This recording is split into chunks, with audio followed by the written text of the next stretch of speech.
আমি আজকে ভিডিওতে একটি স্নানঘাট নিয়ে চলে এসেছি। এই স্নানঘাটটা হয়তো অনেক অতীত হয়ে গেছে অনেকজনের কাছে, কেন এখানে আর এখন গোসল করা যায় না, যেহেতু পানি শুকিয়ে গেছে। আগে এই স্নানেতে ভর্তি পুকুর ভর্তি পানি থাকতো, এখন পানি আর থাকে না। তাও একটু আছে অল্প, একদম হাত ধোয়ানোর মতো, স্মৃতি বাঁচিয়ে রাখার জন্য হয়তো এইটুকু পানি কেউ ধরে রেখেছে। কিন্তু এক সময় ছিল এই স্নানঘাটে সবাই গল্প আড্ডা শান্তির গোসল করার জন্য এখানে সবাই আসতো।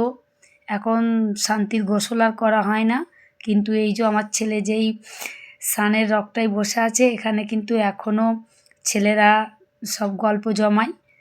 কিন্তু দুঃখের বিষয় এটাই যে দেখে খুবই কষ্ট হচ্ছে, কত করে পানি থাকতো, কত দেখতে খুব সুন্দর লাগতো। কিন্তু এখন দেখুন সিঁড়িগুলো, আমার ছেলে পুরো নিচেই নেমে যাচ্ছে, পুরো সিঁড়িগুলো সবই শুকিয়ে আছে, একটুকু পানি নেই। আর এই স্নানঘাটটার একটি বিশিষ্ট হচ্ছে এটি দুদিকে স্নানঘাট। এই যে আমার ছেলে একদিকে আছে, অপর দিকে আরেকটি স্নানঘাট দেখা যাচ্ছে। এখানে একদিকে এতই লোক ধরতো না, তাই অপর দিকে আরেকটি ঘাটে ওদিক দিয়েও লোক গোসল করার জন্য দাঁড়িয়ে থাকতো, কিংবা গোসল করে শান্তি মেটাতো। ওদিকেও এরকম বসার একটি থাম্বা আছে দুদিকেই, ওখানে বসে বিকাল সন্ধ্যা সবাই গল্প জমিয়ে রাখতো। তখন তো সেই সময় আর ফোন ছিল না, আর সবার ঘরে এসি ছিল না। শান্তির জায়গা বলতে এই স্নানঘাট সব ছেলেরা ব্যবহার করত।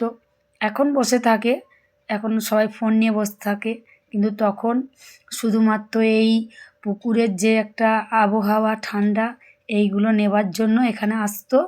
আর একসঙ্গে যে কোথায়, শুধু একটা জায়গা নয়, এটা একটা ঠিকানাও ছিল। সব ছেলেদের একটাই কথা হতো, কোথায় আছি, এই স্নানঘাটে আছি, চলে আয়। তবে এই স্নানঘাটটার কোনো নাম নেই, শুধু স্নানঘাট বললেই লোক বুঝে যেত যে কোন স্নানঘাট কোন জায়গা। আর এই স্নানঘাটে দূরে দূরে লোকও, মানে কেউ ঠিকানা দিলে বলতো এই স্নানঘাট থেকে বেঁকে যাবে। তাই এই স্নানঘাটটা আমার কাছে খুবই স্পেশাল মনে হয়।